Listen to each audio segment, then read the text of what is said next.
All right, class. First off, as always, good day. I'm glad you're here.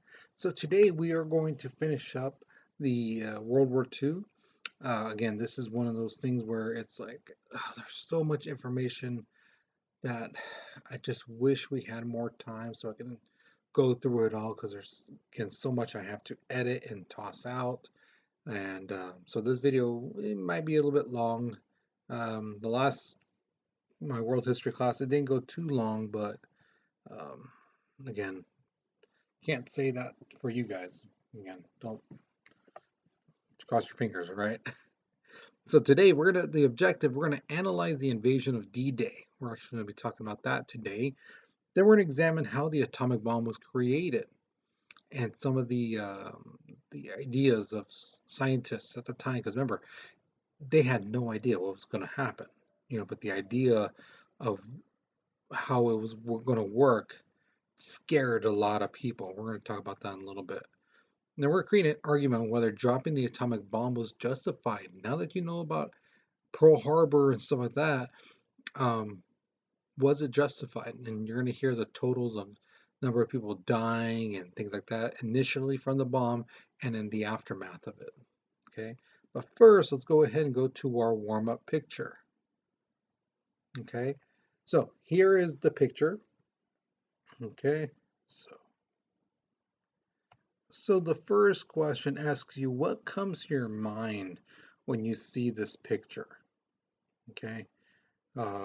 This is one of the most famous pictures to come out of the World War II for the U.S. Um, the other question I have you ever seen this picture or the statue before? Yes, there is a statue of this. Have you seen it in a book? Have you seen it in a movie? Have you seen the statue in a movie? Things like that. So, have you ever seen this particular picture or the statue that commemorates this event? Okay. So, go ahead, answer those questions, but pause the video because we're moving on in three, two, one. All right, so after what happened with Italy and Germany, and Italy now joining our side, um, we decided to attack Berlin, the heart, the capital of Germany, from October 18th, 1943, all the way to March 24th, 1944. So basically, like 6 months, we are constantly bombarding um, uh, Berlin.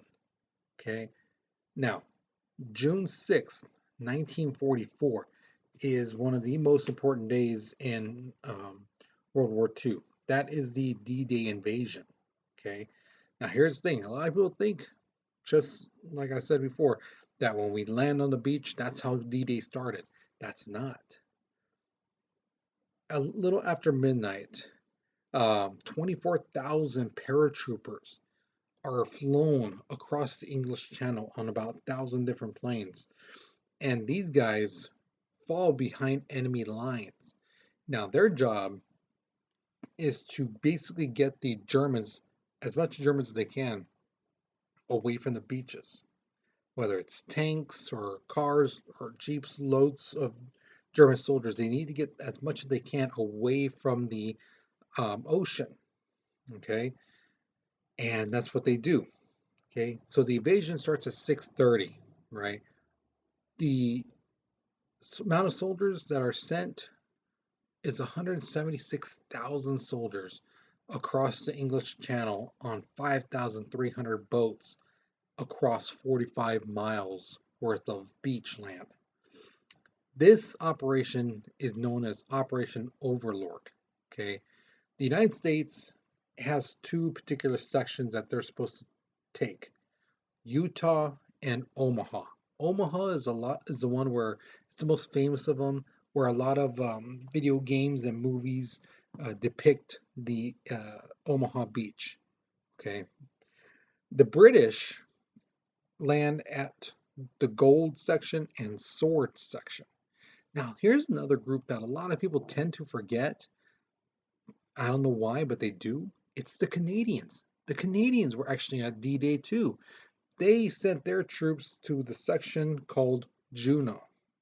Okay, this D-Day is the bloodiest battle in U.S. history since the Battle of Antietam, which was back in the Civil War, in which 2,500 men died that day. Now, with the Americans going through the beaches, going across the trenches, going through the barbed wires and all that stuff, going all the way through, making their way all the way to the bunker heads where the machine guns and all that stuff are for the Germans. Uh, the Germans are falling back now. And this gives the US and British a foothold into Europe. Now, Hitler knows, okay, we're losing our battle against Russia, so now we need to focus our fighting over here against the US and British. Because again, Russia, it's a big lot of land that we had to cover. Forget it. The United States and Britain, they barely took this little section. If we can fight them and then push them out, there they go. You know, they barely got their foot in. We need to get them out. That's what Hitler's thinking is. Okay. So December 16th is known as the Battle of the Bulge begins. This is the last hoorah, the last push for the Germans against the United States and Britain. Because again, the British, Americans, and the French are now pushing through and they're taking over all kinds of territory. So the Germans decide, you know what, let's round up all what we got, which is 20 German divisions, which is about 250,000 men across a 50-mile stretch, along with 600 tanks and planes. So with this, they were able to cut off the Allies' forces. They cut off communication between the groups. They cut off supply lines. They basically surrounded them. They basically kind of punched through a hole and it kind of circled each group, type of thing like that. And the Allies were running out of ammunition. At their peak, at their best, the Germans and the Nazis were able to capture 10,000 Allied troops. But that's about as good as it got for them. Because later on, the Allies sent help. Tanks, soldiers, supplies, food, weapons, ammunition, things like that. And by the end of January 1945, the Allies had gained back all the territory that the Germans took. The U.S. lost about 19,000 soldiers, 60,000 were wounded or captured or missing. The Germans, however, basically lost 100,000 soldiers and almost every single plane and tank that they took to the Battle of the Bulge. Um, April 25th, the Americans and the Russian soldiers, they meet up at a particular place called Torga, and they're like, "Whoa, hey, allies, what's up? Okay, so you guys taken this far, we've taken this far. Let's just take over the rest." You know, the Russians, they actually had Berlin on their side, so now they're going to go towards Berlin. So here's your next question. If D-Day had not been successful, let's say again the U.S. sending soldiers, the British and the Canadians, and let's say the Germans actually push them back and don't let them land, do you think that the Allies would have done the same type of attack, or do you think they would have chosen another spot or a different way? Because getting a foothold in Europe was key. So if it didn't succeed, do you think they would have done it again the exact same way? Do you think they would have done something different or attacked a different place? What do you think? And why do you believe this? Okay, so pause the video, write your response, but we're moving on in 3, 2, 1. So April 30th, the Russians go to Reichstag, which is the heart of the Nazis' power. Now, the Russians are busting through, right? Some German soldiers are surrendering right there and then. Some are fighting to the end. but they're about half a mile away from where Hitler is in his bunker. Hitler gives one final command. He appoints his Admiral Karl Donitz as the head of state and Joseph Goebbels as the chancellor. So basically, Hitler gives up his power. He then marries his longtime girlfriend, Eva Braun, and they decide to kill themselves. They even kill their dogs for crying out loud. Um, Eva Braun and the dogs are poisoned. Hitler turns the gun on himself and shoots himself. Right when he shoots himself, the soldiers take his body, Eva Braun's body, and they take it to this garden right outside and they light it on fire because they didn't want the Russians or the Allies to get a hold of the bodies. May 7th, Germany officially surrenders. May 9th, VE Day, which means victory in Europe, is pronounced. Now, November 26th of that same year, the Allies meet in Cairo, Egypt to discuss, like, okay, if Japan surrenders, it has to be unconditional. No terms, no truths, no, this and that. No, either you're fighting or you're going to surrender. Surrender all the way. Now, June 15th, 1944, there's this place called Saipan. It's a small island about 14 miles wide. Um, and the thing is, there's about 30,000 Japanese soldiers there. And for 2 days, the U.S. is just bombing this place. Okay. Oh, here's your next question. What do you think would have happened to Hitler if he was caught alive? If the Russians got there in time, the Averbaum and Hitler had not been able to kill themselves, what do you think would have happened to Hitler? What do you think the Russians or the Allies would have done with him? What do you think? All right. So put your thoughts down. I want to know, what do you think would have happened to him? Okay.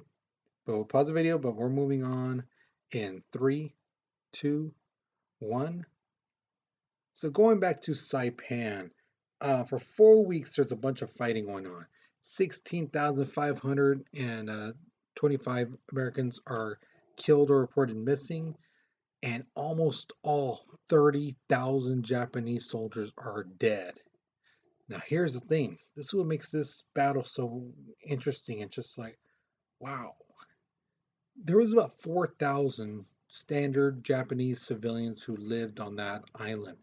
Now, thing is, they were really scared, and they were basically convinced by their government that, hey, if you surrender or if the United States soldiers catch you, they're going to torture you and they're going to do all this stuff to you, and then they're not going to show you mercy. They're going to kill your kids in front of you, saying all kinds of horrendous stuff. And they basically told them the honorable thing to do is not to surrender. So what other options is there? It's basically kill yourself. And that's what happens. Um, some of these Japanese civilians go to this plateau, which is basically like on a mountain, and it's called Marpi Point. And some of these soldiers are climbing this mountain, and they see these Japanese people just jumping off the cliffs like lemmings, just jumping off. Some of them had children in their arms, hand in hand with them, and they're killing themselves. And it's just traumatizing to some of these soldiers. Like, why would they do this? And there were some civilians who didn't want to surrender, but the remaining Japanese soldiers basically killed them if they didn't kill themselves. February 19th, 1945, the Battle of Iwo Jima. For 72 days, this island is being bombed like crazy, right? And basically, the fighting lasted for about a month. 6,821 Americans are killed. Um, in this battle, 27 Americans get the Medal of Honor. That's the highest medal a soldier can get, is the Medal of Honor, and 27 soldiers who fought in this battle got one. And again, that warm-up picture you see was taken at Iwo Jima, and it's one of the most iconic pictures in our history. So while all this was going on, fighting Pacific, fighting in Europe, the U.S. had been secretly building a bomb for years. The idea to create it was brought by the U.S. intelligence, saying that back in 39, Hitler was actually trying to make an atomic bomb, which he was, but he was missing some things. The Office of Scientific Research and Development was created to find if it was possible to even create a weapon like this. And if you are able to create it, how do you create it? Okay, so they formed the Manhattan Engineering District, which is then where the project got its name, the Manhattan Project. This project, guys, was so secret that when President FDR died, Truman, the vice president, when he took over, he had no idea that this was happening. He had no idea about the atomic bomb. But they basically gave him a crash course saying this was going to happen. So you got this atom right here, and it splits up, and it releases energy, and from then it goes on to this, and you know the atoms basically split, and all that extra ones are just basically going to chain reaction, and then you get this explosion, a mass explosion. Um, and they told him we're nearly complete. The two atomic bombs that were created, one is made of uranium, which is known as Little Boy, and one was made of plutonium, which was known as Fat Man. So here's the thing. Some scientists, because remember, this had never been done before, it's all theoretical, it's nothing is proven, because again, this is the first time this thing is being created.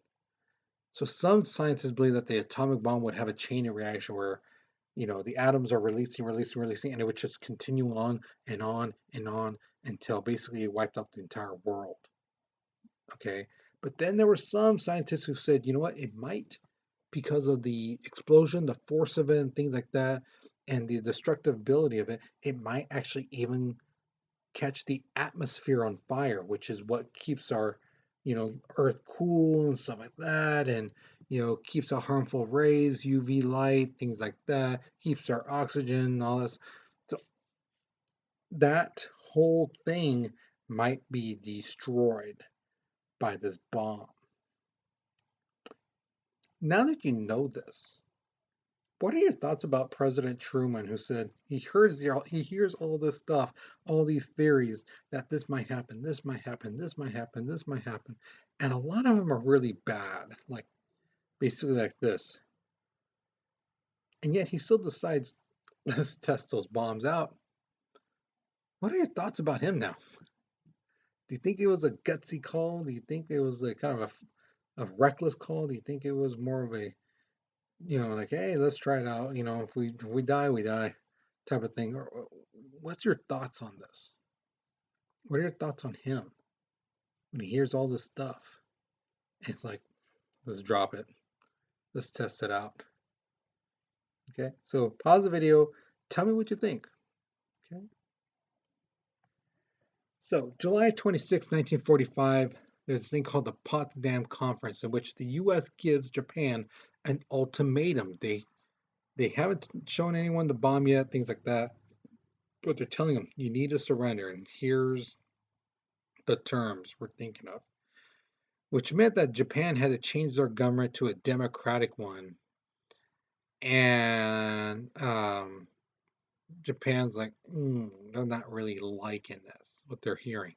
But as that's going on, the USS Indianapolis is taking the bomb, the first bomb, to uh, Tian. Now, on the way back on July 30th, Japan sinks the USS Indianapolis. This boat is on a secret mission, okay? Because again, nobody knows about the bomb.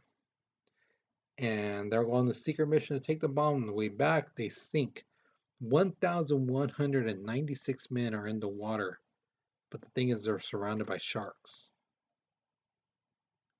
They are completely surrounded by sharks. The next day, Japan rejects the proposal. They're like, we don't accept that. We're not going to surrender. Um, After a couple days, the Washington people are like, wait, what happened to the Indianapolis?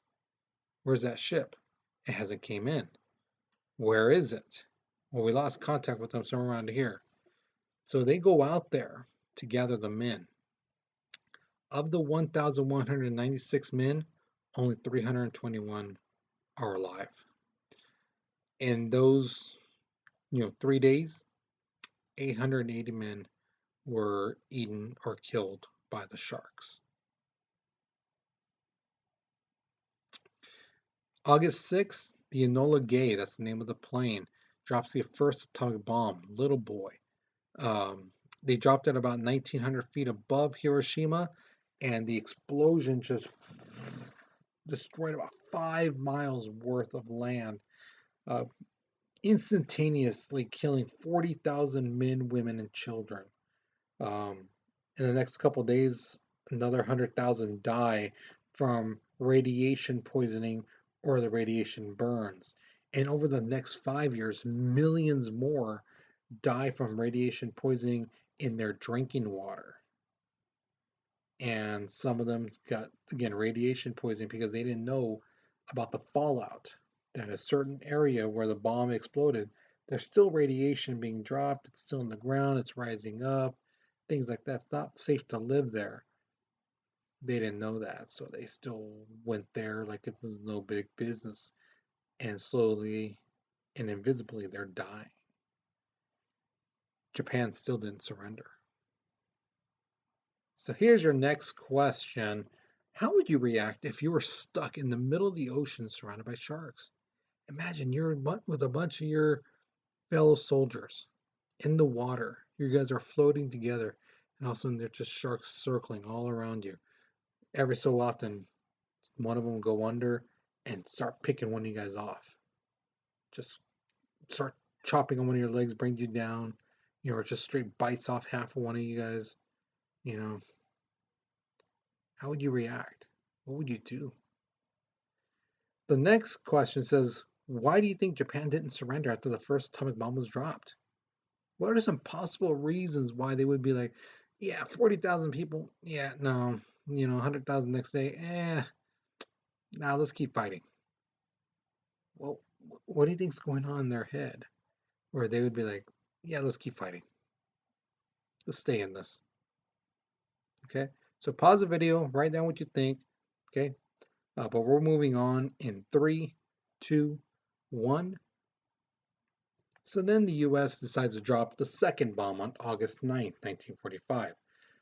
The second bomb was called Fat Man. It was dropped on Nagasaki. 40,000 again were instantaneously killed. And then that night, the Japanese direction of war council meets, and they're split 3-3. Half of the guys are like, you know what, we need to stop this because people are dying like crazy. We basically have over 500,000 people, a quarter million people, sorry, dying from this bombs, from just two bombs. How much more is going to take? And then you got another half are like, no, no, no, we need to stay to the end. It's better to fight honorably and die honorably than to be cowards and, surrender. So basically, they had to have the emperor decide and break the tie. The emperor decides to surrender, but he wants conditions. And that's what they tell him, the United States and the Allies. We want to surrender, but we have conditions. They say no, unconditional. No, conditions or things like that. No ceasefire, none of that crap. We want unconditional surrender. So August 14th, Japan accepts the unconditional surrender. August 30th, Japan is occupied by the Allied forces. September 2nd, the Japanese signed the ceremonial surrender on the terms aboard the USS Missouri. The war is officially over.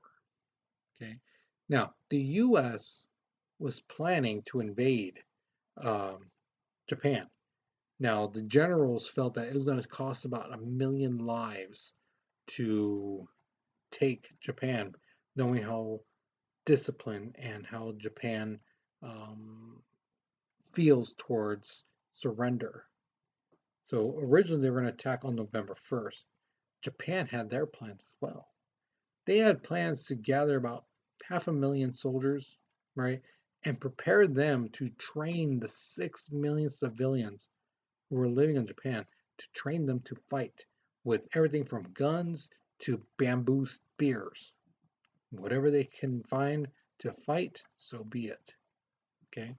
Now, if you look at these pictures, now let me move this camera thing over here. You can see some of the shadows of the atomic bomb.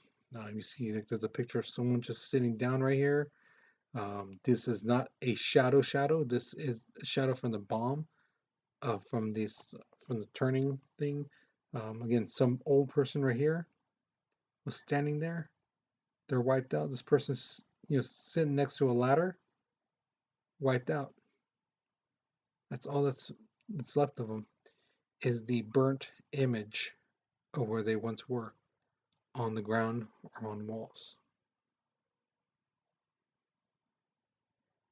So here's my next question to you. Do you think the US did the right thing with dropping the atomic bombs? Why or why not? What do you believe? Okay. So let me know what you think, what you truly believe, what you truly think, okay? So pause the video, but we're moving on in 3, 2, 1. All right, so now we've come to the exit ticket. Remember, pick one of these two questions. The first one asks you, do you think that the vice president should be informed with the same information as the president? Why or why not? Okay, again, the president still to this day, excuse me, gets full briefings on everything, all information, stuff like that. The vice president does get, information, does get told stuff, but they don't get every single little thing that's being discussed and said and stuff like that. Some things are withheld from the vice president, but they do get a lot of stuff. They do hear a lot. So what do you think? Do you think they should get the exact same, or do you think they, you don't really need to know about this just yet. You're not the president. The second question says, if the US had not dropped the atomic bombs, do you think that the war would have cost that 1 million lives that the generals estimated? Do you think it would have really took 1 million soldiers to die in order to take over Japan? Why or why not? Tell me what you think.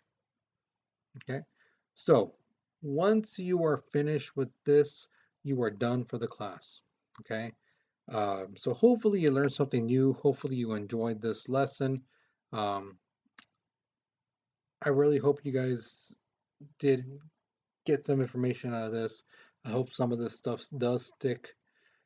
Again, I do apologize that I wasn't able to teach you everything. There's so much stuff that, again, like the Ghost Army, I didn't get to mention about that. There's so much stuff I didn't get to teach you guys, and that's what really hurts me.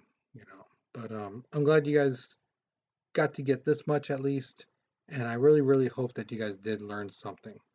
Okay, so you guys take care, you be safe, and I'll see you later. All right.